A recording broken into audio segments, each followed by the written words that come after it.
Smart मीटरचा गोंधळ, उद्या मवियाचा आक्रोश मोर्चा। राज्यात स्मार्ट मीटरचा सावळा गोंधळ सुरू असल्याने उद्या महाविकास आघाडीच्या वतीने चिपळूण येथील महावितरण कार्यालयावर जन आक्रोश मोर्चा काढण्यात येणार असून याबाबत आढावा घेतला आहे आमचे प्रतिनिधी निसार शेख यांनी। राज्यभरामध्ये सध्या स्मार्ट मीटरचा विषय जोरदार गाजतोय। आपण बघतो ते अनेक ठिकाणी महावितरणचा सावळा गोंधळ सुरू आहे। अनेक ठिकाणी स्मार्ट मीटर बसवण्याचे काम सुरू झालेलं आहे, पण त्याच्यावरती प्रचंड आक्रोश निर्माण झालेला आहे। आणि अशा पद्धतीने उद्या ह्या ठिकाणी चिपळूणमध्ये जन आक्रोश मोर्चा निघतोय। आपल्याबरोबर सुबोध सावंत देसाई आहेत। सर नमस्कार, स्वागत आहे तुमचं। काय उद्देश आहे नेमका? आज तुम्ही जर वस्तुस्थिती पाहिली तर स्मार्ट मीटरच्या संदर्भामध्ये की जे वीज बिल येतंय ते वाढतं बिल आहे आणि हे जे वाढलेलं बिल आहे ना, हे भविष्यात कमी होणार नाही। त्यामुळे याचा जो फटका आहे हा सर्वसामान्य लोकांच्या खिशाला बसणार आहे आणि जनता होरपळून निघेल। जनतेचं मत सुद्धा तेच आहे। आज लोकांमध्ये आक्रोश आहे या गोष्टीचा। हा आक्रोश आम्ही त्या ह्याच्या संदर्भात मांडणार आहे। तर आमचं असं म्हणणं आहे की या स्मार्ट मीटरच्या विरोधामध्ये आम्ही जे आवाहन केलेलं आहे की 7 तारखेला जन आक्रोश मोर्चामध्ये सामील होण्याचं, याच्यामागचं कारण मूळ असं आहे की जनता जर रस्त्यावर आली तर ह्याला आपण कंट्रोल करू शकतो। तर न विचारता हे मीटर बिल बसवायला लागलेत।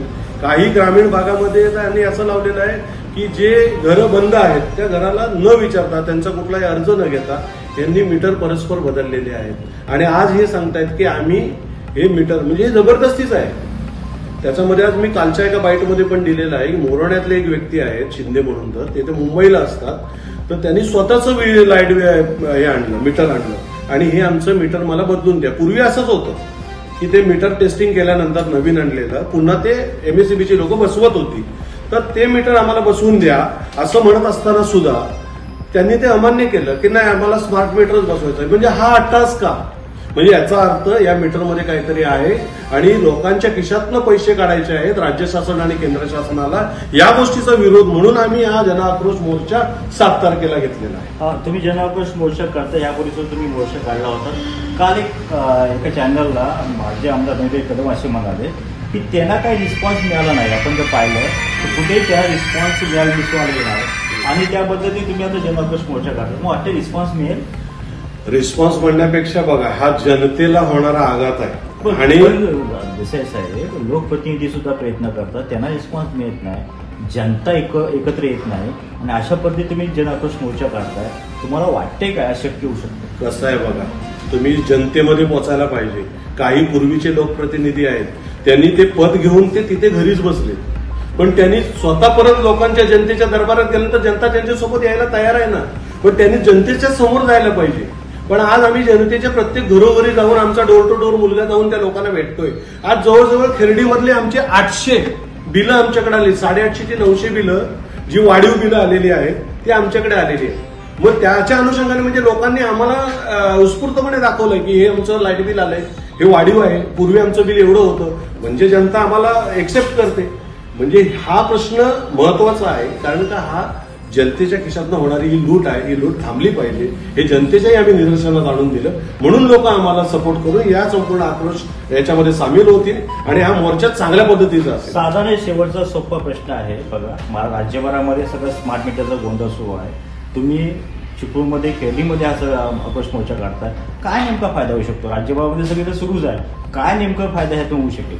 आमच्या खेर्डीचं उदाहरण घेऊन इतर राज्यामध्ये असेल, जिल्ह्यामध्ये, तालुक्यांमध्ये हा इफेक्ट जाईल की ह्या मोर्चाने जर आमच्या ग्रामीण भागामध्ये जर आम्ही ह्या विरोध केल्यामुळे आमचे मीटर लावले गेले नाहीत किंवा थांबले जातील, तर त्या अनुषंगाने इतर लोक सुद्धा आजूबाजूची जागी होतील आणि पुन्हा एकदा लक्षात येईल लोकांच्या की आपण सुद्धा एखादं आंदोलन जर यशस्वी करू शकलो आणि आंदोलनात लोकांना न्याय देऊ शकलो तर अशाच पद्धतीचा होणारा अन्याय आपल्यावरती होणार नाही। या भूमिकेसाठी आम्ही हा जन आक्रोश मोर्चा काढला। कसं आहे टाइम टेबल मोर्चाचं?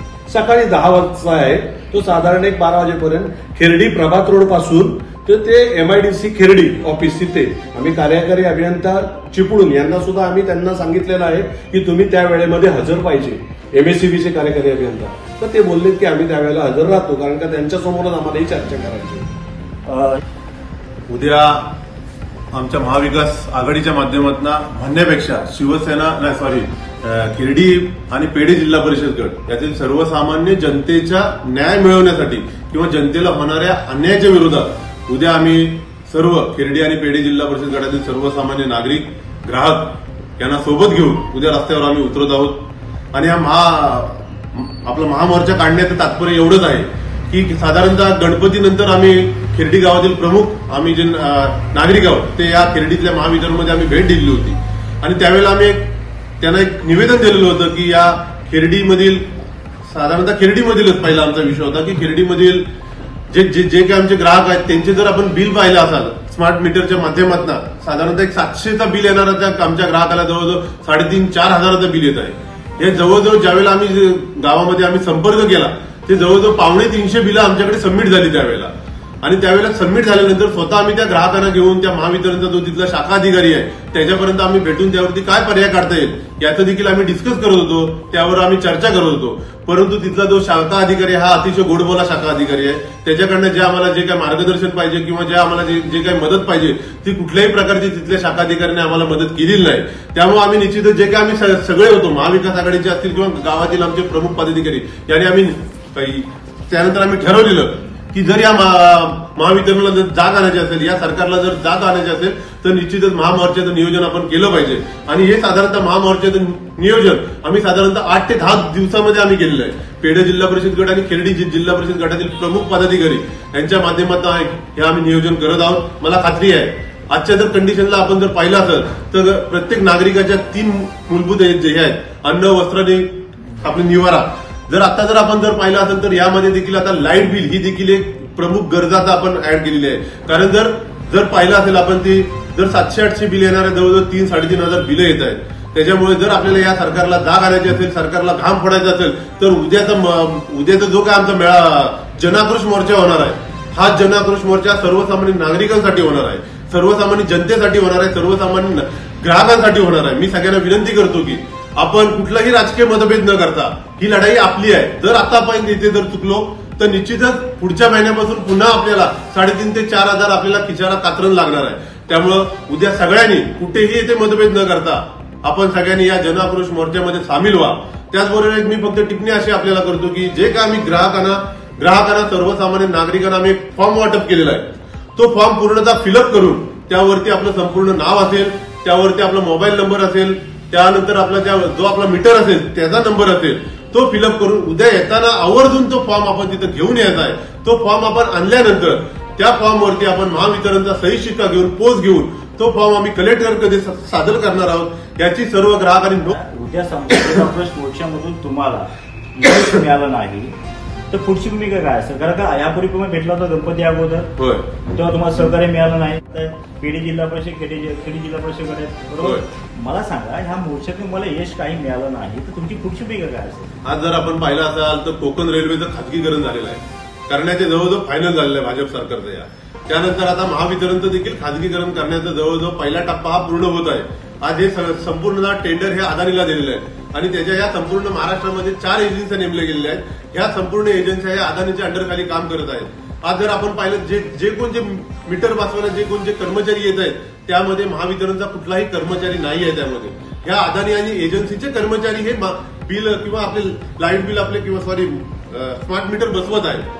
जर आता आपण जो आम्हाला प्रश्न विचारला की याच्यातनं जर काही तात्पर्य नाही झालं तर निश्चितच पुढचा टप्पा आमचा असा असेल जे काही कोल्हापूरमध्ये घडलं त्या आम्ही खिरडीमध्ये किंवा खिरडीच्या संपूर्ण जिल्ह्यामध्ये नेमकं काय घडलं आपल्या लोकांना माहित नसतं. कोल्हापूरमध्ये नेमकं काय घडलं स्पष्टीकरण. अनेक वेळा कोल्हापूरकरांनी अनेक वेळा त्यावेळेला आंदोलन करून देखील या महावितरणला जाग आलेली होती. त्यावेळेला कोल्हापूरकरांनी स्वतःचे मीटर आणून तिथे जबरदस्तीने बसवलेले गेलेले आहेत आणि ते जे काही स्मार्ट मीटर असतील ते आम्ही महावितरणला त्यांची गिफ्ट देणार की हे तुमचं बावलं तुमच्याकडे ठेवा आणि आमचं मीटर आम्ही चालू ठेवणार आमचं. हे देखील आम्ही पुढचा टप्पा आमचा निश्चितच तो असेल की आमच्या पद्धतीने आम्ही आमचे मीटर आमच्या खर्चीने आणून आम्ही तिथे बसवणार. खरंच या ठिकाणी उद्याचा मोर्चा आहे. मोर्चामध्ये अनेक सहभागी व्हावं असं आव्हान या ठिकाणी उमेश खताटे यांनी केलेलं आहे. उद्याचा मोर्चा सक्सेसफुल होईल यामध्ये मात्र शंका नाही. मुळात असं झालं नाही तर कोल्हापूरची जी सिस्टीम आहे कोल्हापूरमध्ये जे घडलं ते या ठिकाणी कोकणामध्ये करायला आम्ही मागे पुढे हटणार नाही असा इशारा या ठिकाणी उमेश खताटे दिलेला आहे. धन्यवाद.